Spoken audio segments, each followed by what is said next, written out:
The background. I worked at a very big tech company for a very long time, like decades. Over the years, I had worked my way up from being an 00 to a kind of specialist fixer. I became fairly well known internally as a security/emergency response person. I got assigned the bad or unfixable projects, many of which made news headlines. I have many stories that I can never tell publicly, sadly. Suffice it to say that multiple senior vice presidents in various divisions got to know who I was because I effectively wrangled gnarly and complex problems and herded many intense tech nerds together to resolve big things in multiple divisions over the years. It was so fun. At the time of our story, I was working on a small security team in a product engineering division. It was a somewhat turbulent time, and our team of 8 had weathered multiple reorganizations and had so many manager changes. It was a lot, but we kept our heads down and did the work. And we all got along just fine. Sidebar, and relevant later. One of the better managers assigned to run our team immediately assigned me a huge and complicated and urgently important project to manage. It would involve people in 6 different divisions, had seriously big legal implications, and our senior VP wanted it to happen by an aggressive deadline within like 4 to 6 weeks. Oh, and my manager was leaving imminently on a long-planned vacation, so he apologetically would be away for the next 3 weeks and unable to assist. The project was to do something big and technical, and which had never been done before, so no one was entirely sure how to do it, who all it would require, what steps in what order. Some of the key players had what we gently called difficult personalities.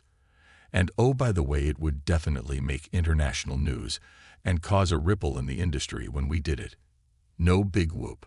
Manager was a decent guy, and he felt bad about leaving me with this thorny mess. And I did it. We got all the people from all the divisions in a room and mapped it all out on a whiteboard.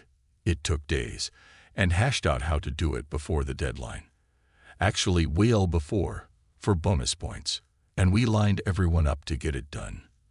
Before we pulled the actual trigger on the very big thing, I had to attend a meeting with the VP and exec leadership, several levels of MIMT above me, and with the legal team to present the plan and to assure all of the execs that we were ready and had it all handled. So I looked the VP in the eye and assured him that I got this. And then I did. The team did the big thing sooner than the deadline. It was flawless. We rocked that. W00, just another day at the office. The inept manager. A few months after that EPIK project, our good manager left us for another role and someone new moved over from an unrelated division out of nowhere. We'll call him inept manager. Inept manager did not know anything about security. He did not know anything about emergency response. He didn't know anything about what our division did. In fact, no one on our team had ever heard of this guy. He was that worst kind of middle manager.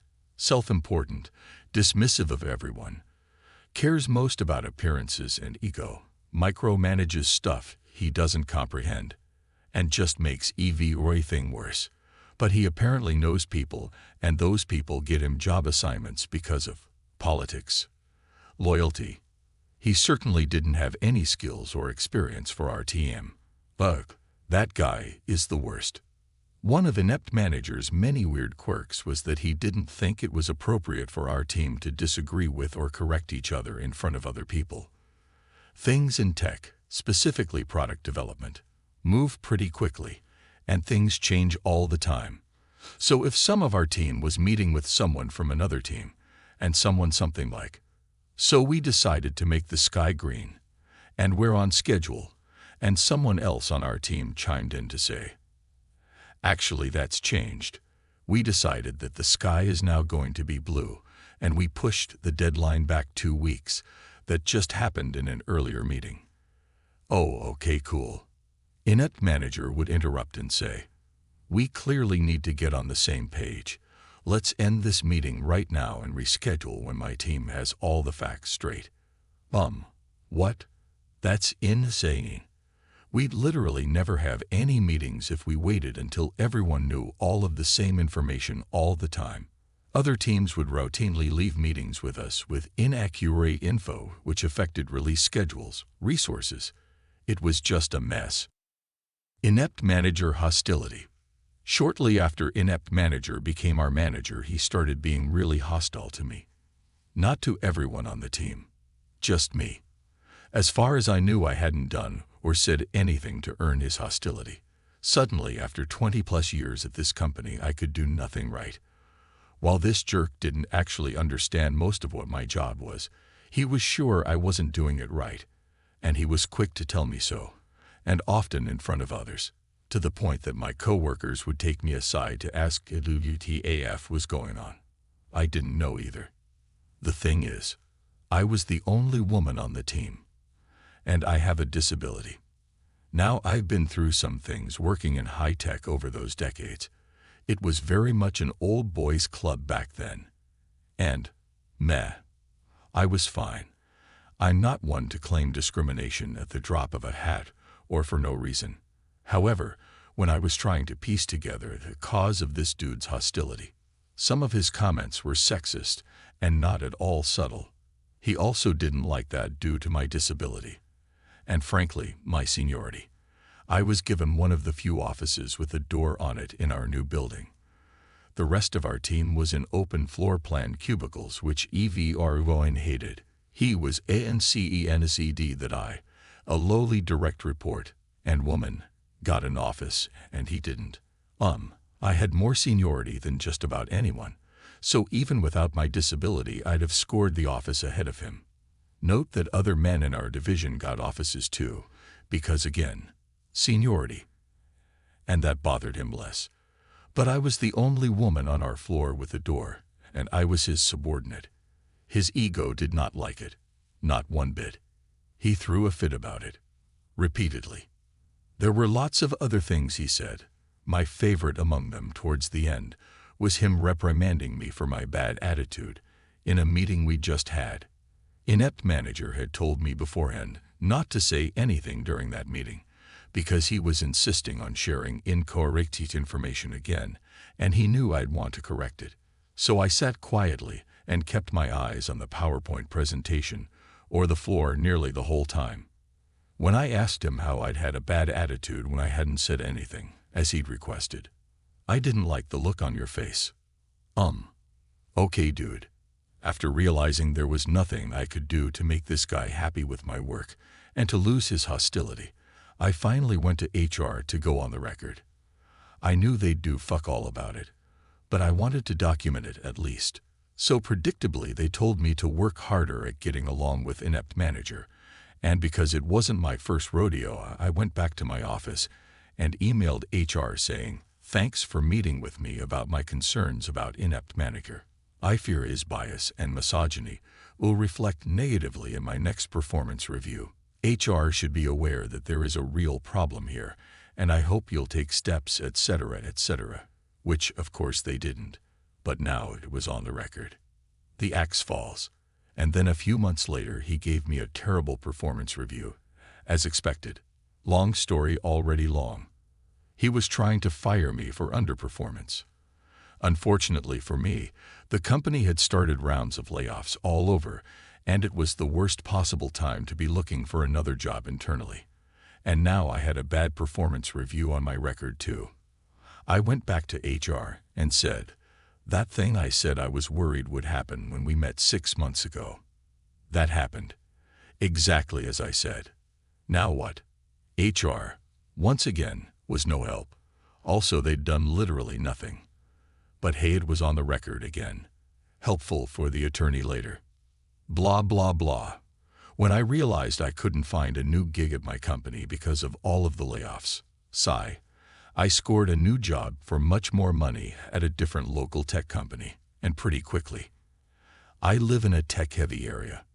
There was lots of shuffling between 3 to 4 big companies during this time period, and we'd often bump into other company veterans at these other companies. It was a small world. With my track record and references, it was super easy. After that was lined up, I called an employment discrimination attorney to negotiate my exit from the company I thought I'd work at until I retired. Sad face. Because I had documentation with HR explaining inept managers' misogyny and ableism going back for some time. And because they'd done fuck all about it, and because there were witnesses who confirmed his behavior. They had no leg to stand on. They agreed to write me a relatively nice check to go away and to not sue them, and I agreed to not talk about the details of my separation agreement. I went down to my lawyer's office and signed the agreement. I looked to see who had signed the agreement for the company. I assumed it would be someone in HR, but it was still blank. I'd eventually get a copy once someone there signed it. I took my check and packed up my office and left. Bye, old company. I started my new job a few weeks later. Karma begins. This was August of that year that I left. I got my copy of the executed contract in the mail in October. Who signed it for the company? Not HR, but my EXEC-VP. The one who asked for the urgent, highly important, legally complicated project. The guy I looked in the eye personally, and then DLIVRED on this very big TKHIIing tum. He personally asked for, before the deadline he asked for. That is who signed off on my separation agreement. I suspect that he had no idea until that moment that I was gone, and I imagine that he likely had many questions about WTF had happened. And also, why did they have to pay me a chunk of money on the way out? Whoops. I chortled when I saw it.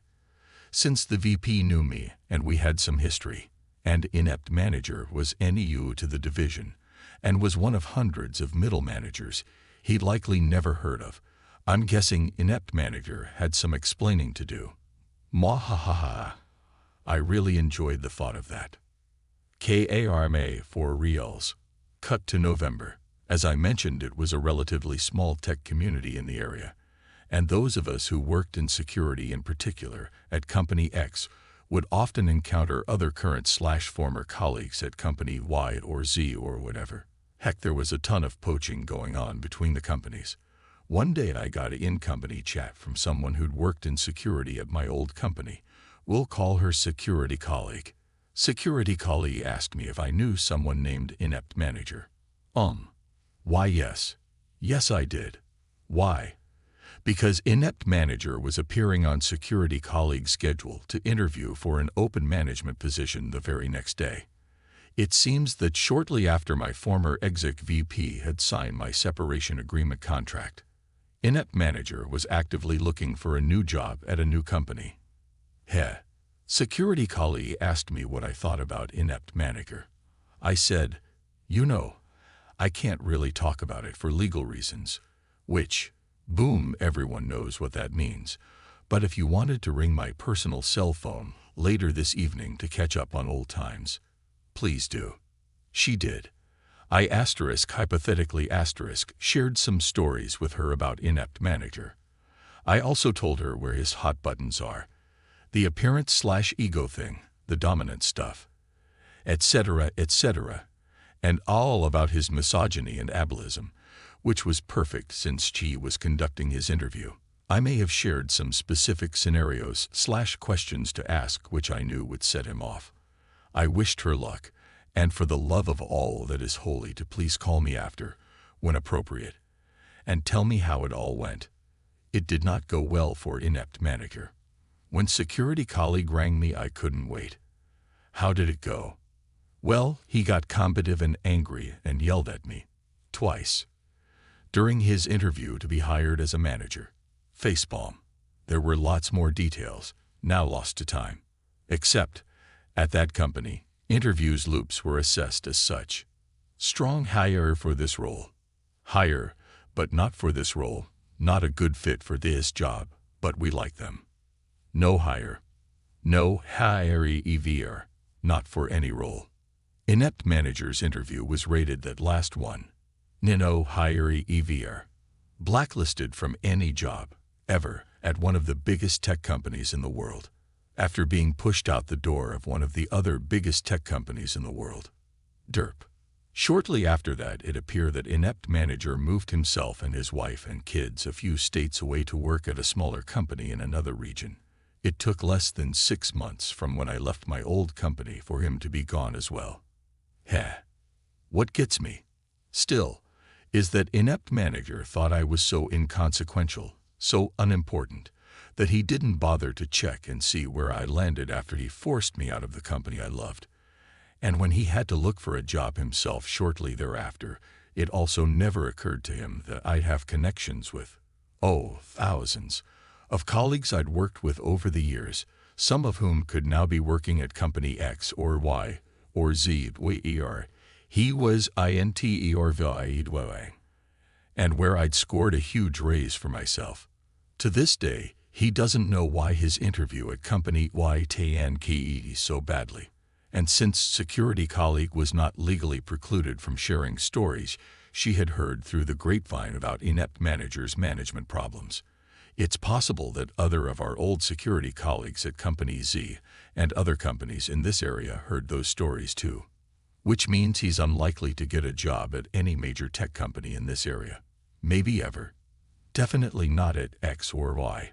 And they are big companies, among the biggest. And it's all because he's an asshole, ableist, misogynist middle manager who underestimated Lil Almi. I used to work for a pizza place. The owners of the restaurant, and it was a restaurant, albeit one with a lunch buffet, also owned 7 or 8 other pizza places. When I first started working there, I was still in college and got hired part-time as waitstaff.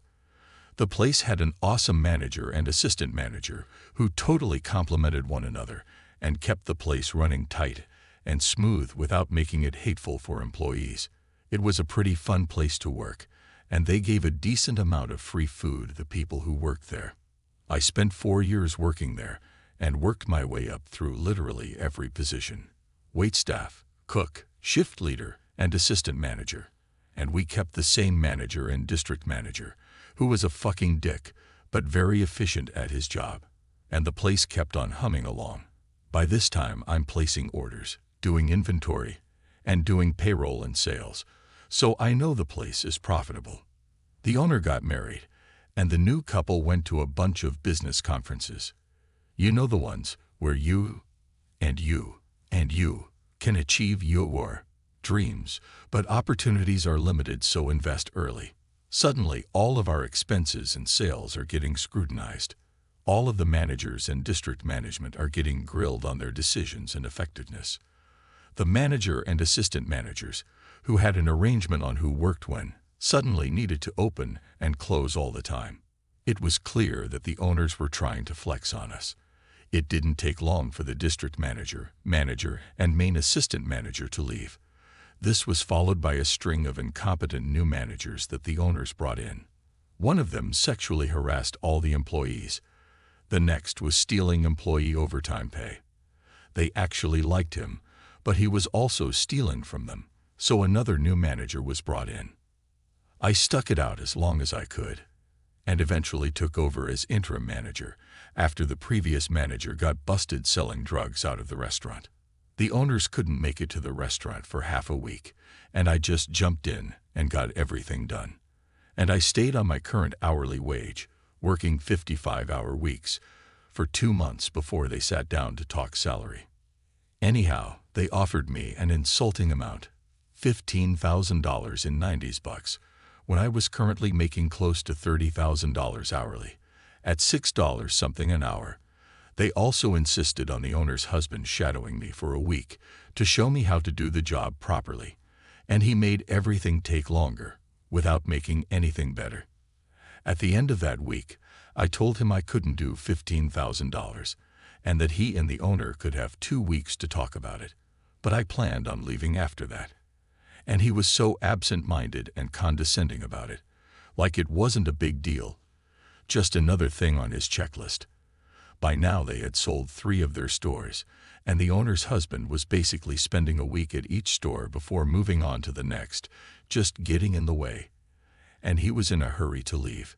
He very much implied that I wouldn't get much, if any, raise. So I kept doing everything I was supposed to, but some things I didn't do quite properly. Like, I still did inventory and ordered appropriately, but I kept my records in a new notebook instead of the proper one. Same with payroll. During that whole 2 weeks, the only time I heard from the owner or her husband was when he called and asked me to schedule an oven cleaning night so he could see how that worked. But no mention of my raise. So I scheduled the oven cleaning for the night immediately following my last day. At the end of 2 weeks, I still hadn't heard from him. So I took my inventories and payrolls home the night before and worked my final shift, waiting for him to arrive for the oven cleaning.